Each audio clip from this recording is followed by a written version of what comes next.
TCN Physicians, la clínica del Dr. Marcelo Lam en Miami, presenta Vida con Salud, un programa sin precedentes, con información responsable y útil sobre medicina tradicional china y los avances más relevantes de tratamientos integrados contra el cáncer.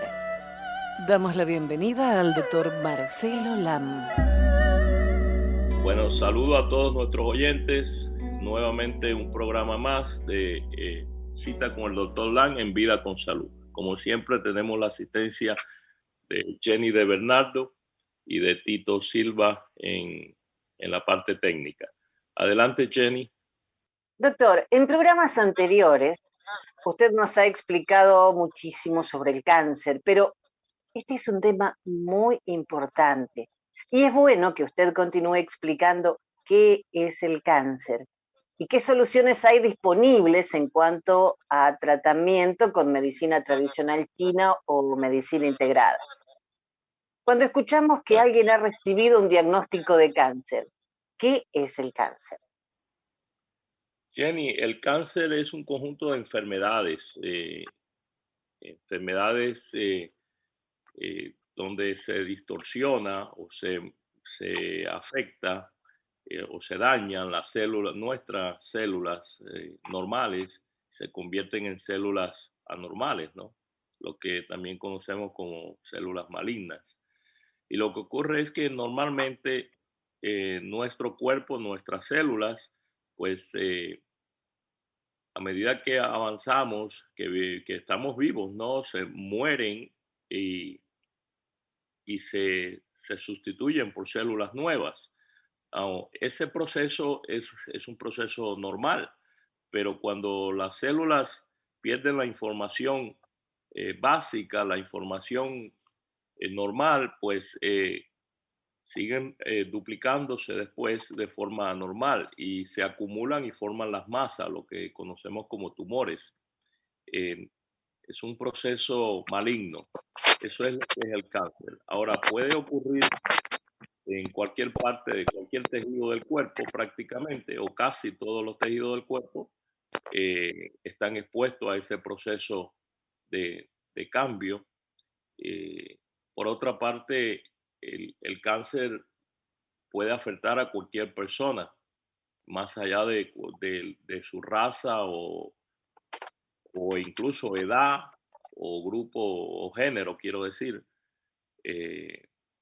Sabemos que el cáncer mayoritariamente pues ocurre en tejido sólido, aunque también tenemos mucho cáncer en tejido, o sea, no en tejido, sino en sangre, que es lo que comúnmente se conoce como leucemias.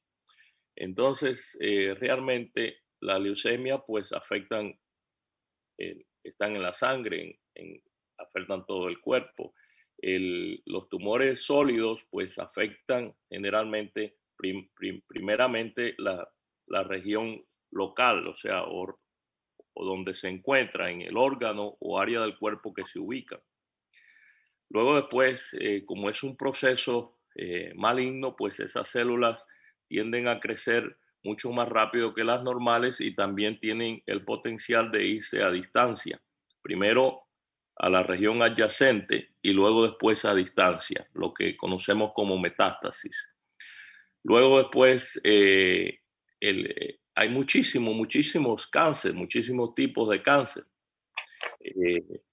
Comúnmente llevan el nombre del lugar donde se originan, aunque esté afectando la lesión otra área del cuerpo. Por ejemplo, el hecho que tengamos un tumor en los pulmones no quiere decir esto que sea cáncer de pulmón. Puede que sí y puede que no. Por el hecho que tengamos lesiones cancerosas en el hígado, por ejemplo, no quiere decir esto que tengamos cáncer de hígado. Puede ser que sean metástasis de otro cáncer que han ido al hígado. Lo mismo ocurre hacia otras áreas del cuerpo. Pero el cáncer es una enfermedad debilitante, una enfermedad crónica. No ocurre de un día para otro. Es una enfermedad que toma tiempo. De ahí que muchas veces cuando se diagnostica, pues ya está en un estadio avanzado y se hace mucho más difícil combatirla. El cáncer, mientras más temprano pues se diagnostica, se detecta, pues más chance tiene el paciente de sobrevivir la enfermedad. Pero es una enfermedad, es un conjunto de enfermedades.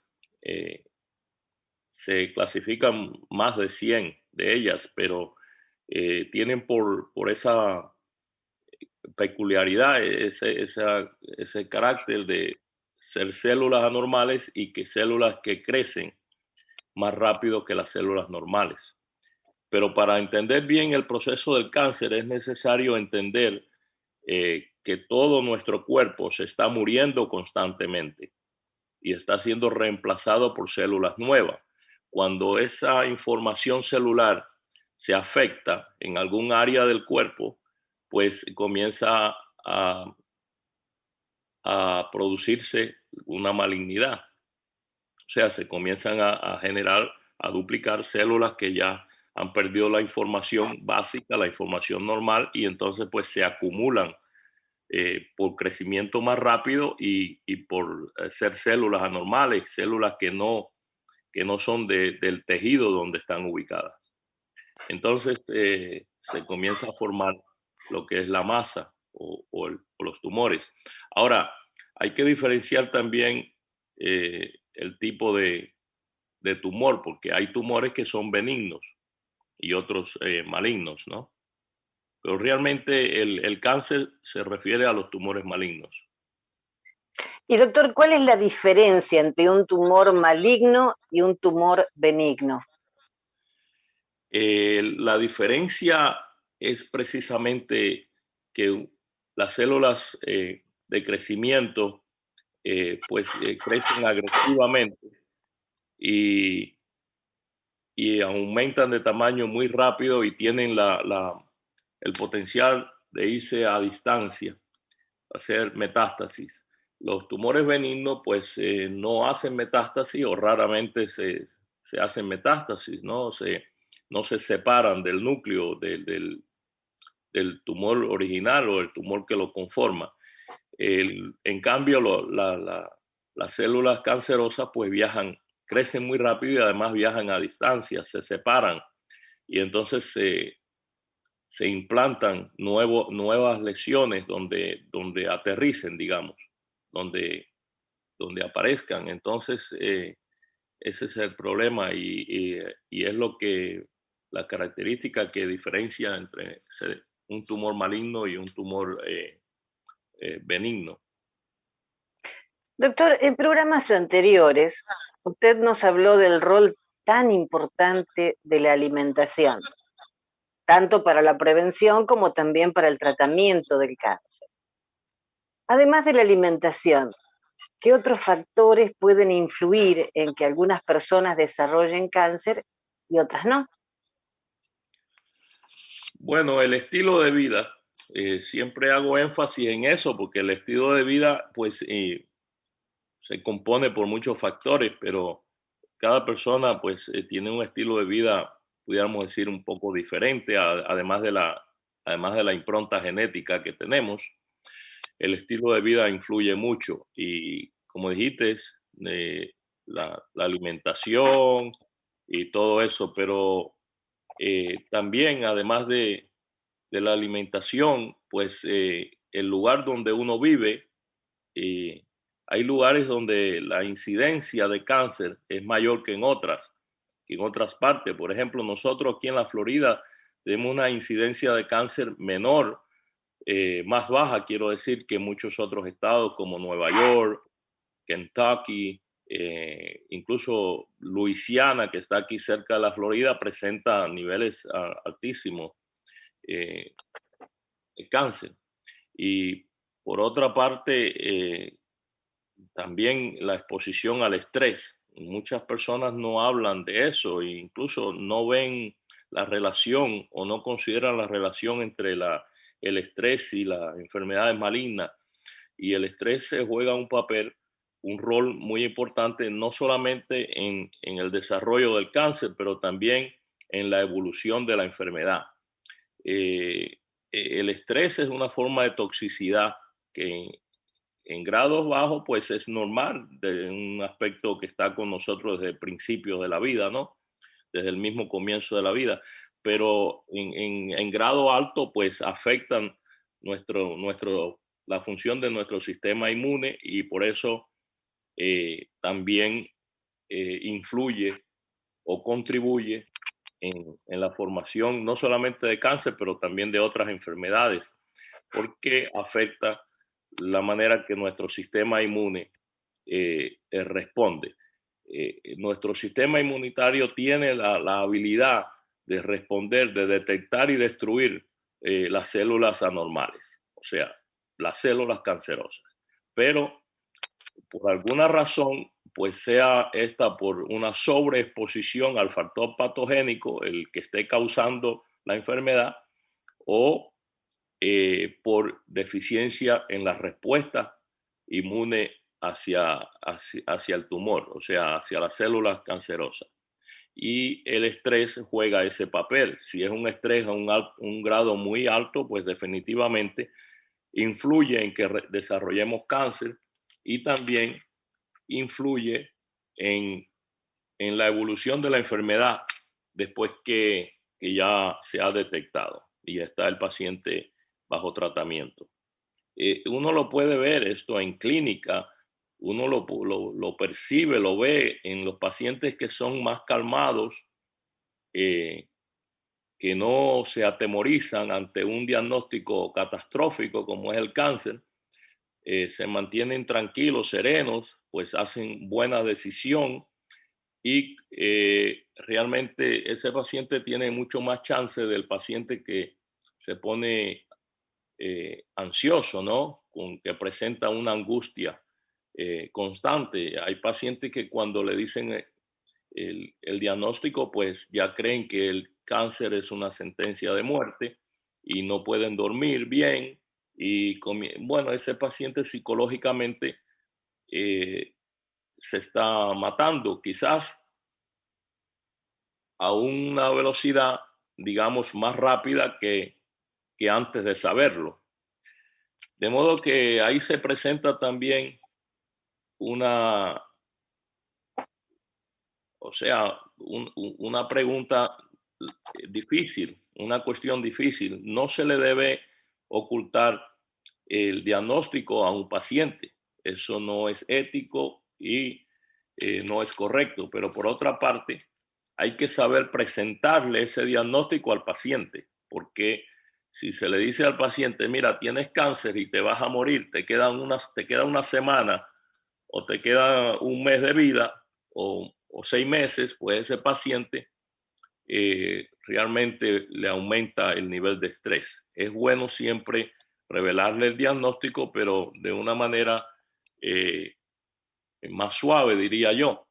Y por otra parte, yo siempre aconsejo que el paciente oncológico reciba ayuda psicológica, porque esto no quiere decir que tenga que ir a ver un psiquiatra o a un psicólogo.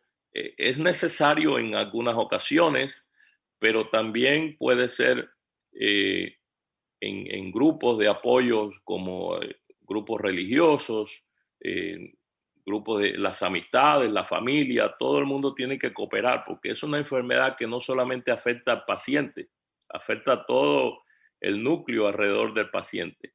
De modo que es muy importante el apoyo psicológico y el estado psicológico del paciente.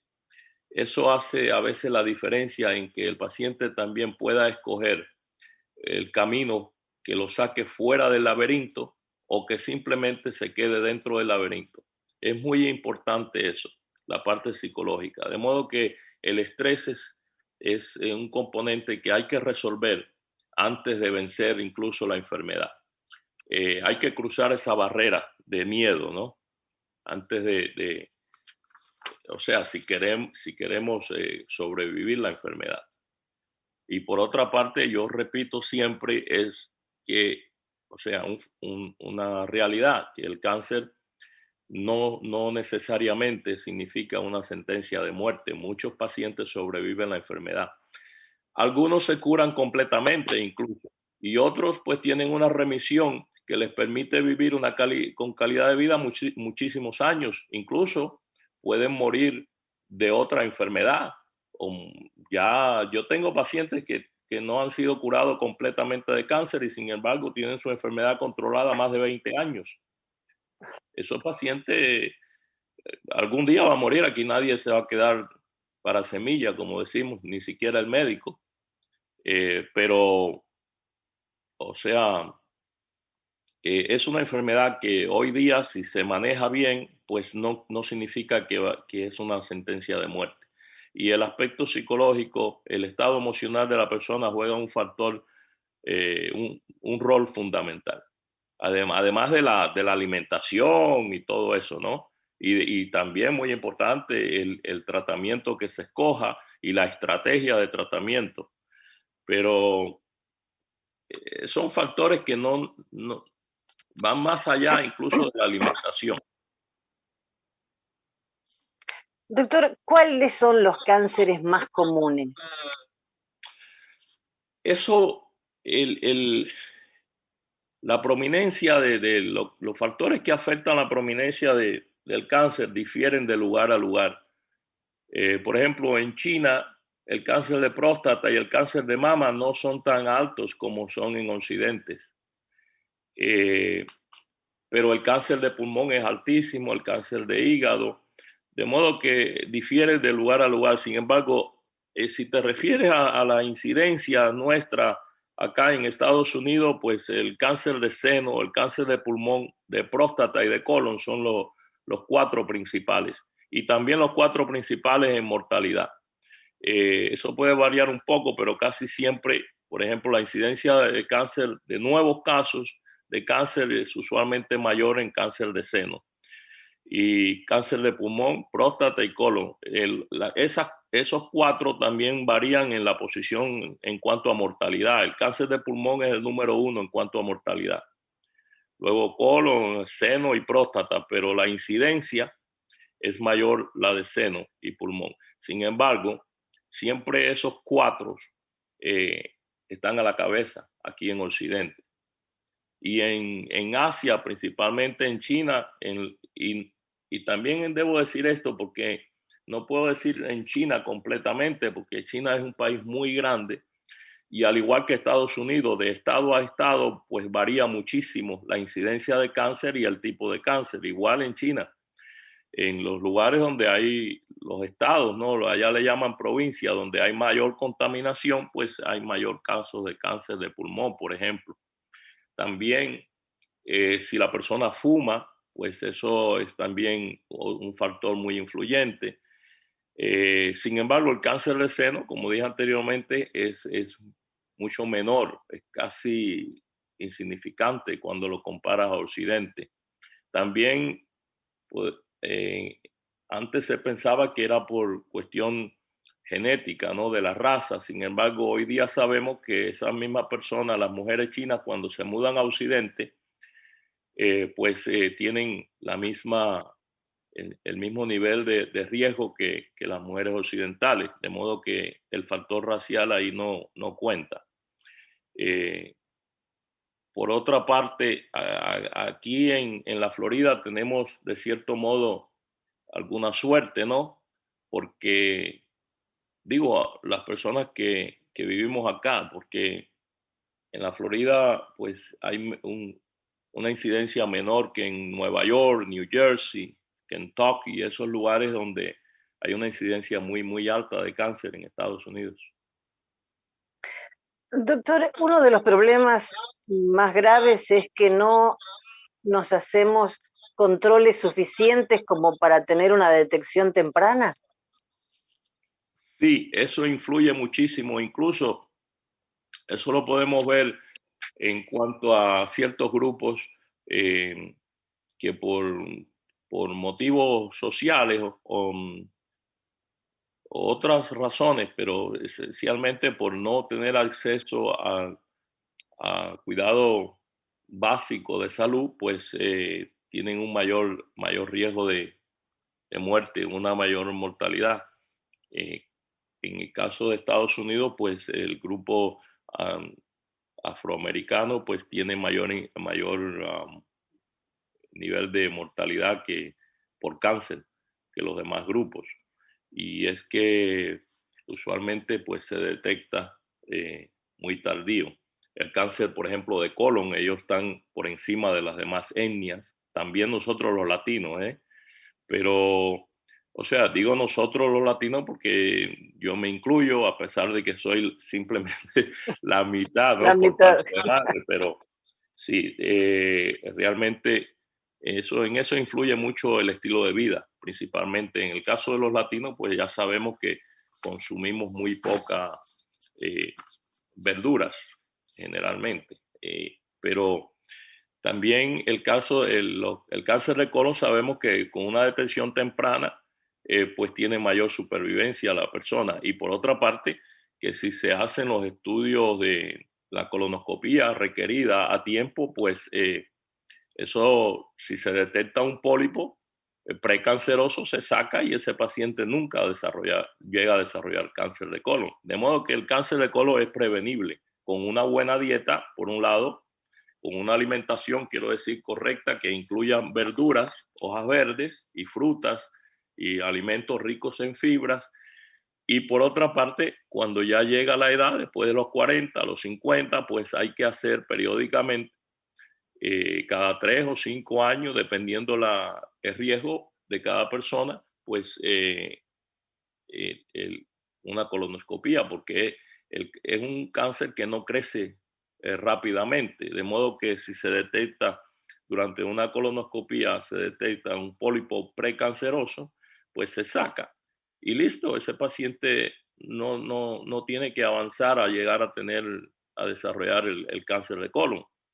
Es uno de los cánceres que se puede prevenir perfectamente bien. Sin embargo, es uno de los 4 que está por arriba a la cabeza en incidencia, lo cual quiere decir que hay un estilo de vida con una alimentación muy pobre en cuanto a verduras, y por otra parte, en cuanto a tratamiento, que se detecta muy tardío, y entonces pues hay una incidencia de mortalidad alta. O sea que si, por ejemplo, tenemos algún familiar que ha tenido cáncer de colon, es conveniente hacernos la colonoscopía, por ejemplo, cada 3 años.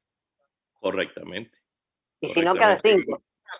Exacto. Y eso ya con ese procedimiento, pues evita morir de cáncer de colon, desarrollar cáncer de colon, quiero decir. Y por otra parte, si la persona pues se alimenta, sabe alimentarse, y digo sabe alimentarse porque muchas veces la persona cree que sabe alimentarse y dice yo como muy bien, en mi casa se come muy bien, y realmente se come horrible en cuanto a nutrición. Pero es prevenible. Definitivamente el cáncer de colon es prevenible.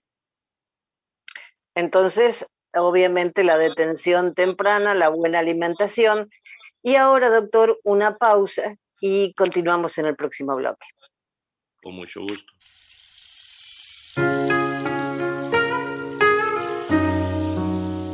TCN Physicians, la clínica del Dr. Marcelo Lam en Miami, dispone de medicina herbaria y tratamientos integrativos de alta calidad, basados en evidencias y con resultados clínicos excelentes. Muy importante, practicamos con ética, honestidad y compasión. Más información o citas al 305-267-4560.